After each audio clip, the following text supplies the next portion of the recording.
Cooking with Kathy. Need a fun, easy recipe that you can do right in your slow cooker? I've got one for you today, and everybody loves it. It's my crock pot cranberry pear pork roast, and it's just out of this world.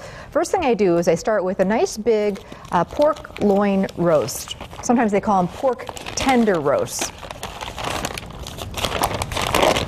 And remember that these will, and this is a boneless one, they'll shrink up on you a bit. So I like to get a big one. The leftovers, I think, you know, that's a good thing. So I'm just going to season that roast. This is a beautiful roast from Festival. With kosher salt and black pepper, season it up real well.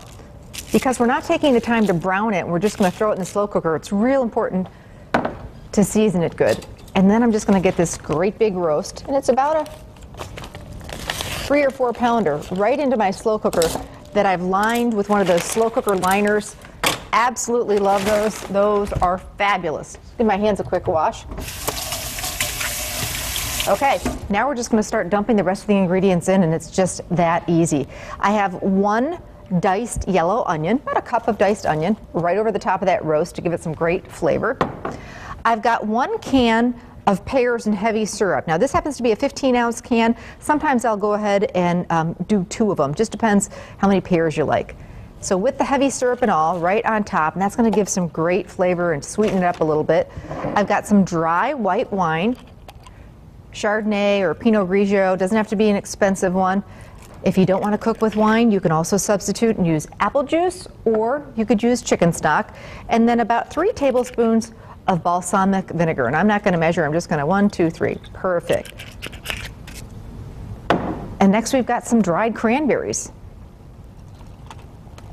Just right in there.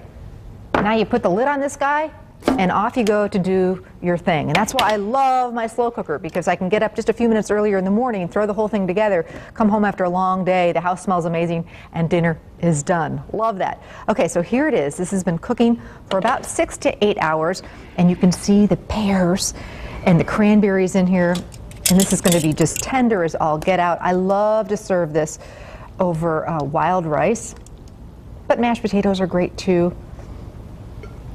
Take it to the table on a pretty platter. It's just so tender that it's going to slice up or even shred really nicely for you. Those drippings, my gosh, don't you dare throw those out. Those are just full of flavor, and they're great. Spoon not only over the roast, but also on top of whatever side you're serving, rice or potatoes like I mentioned. And just surround the roast with the pears and some of those pretty cranberries, and there you go. Dinner is done. This one is a winner, and so easy. You can get the recipe on our website. You can also pick it up at any area Festival Foods. Enjoy.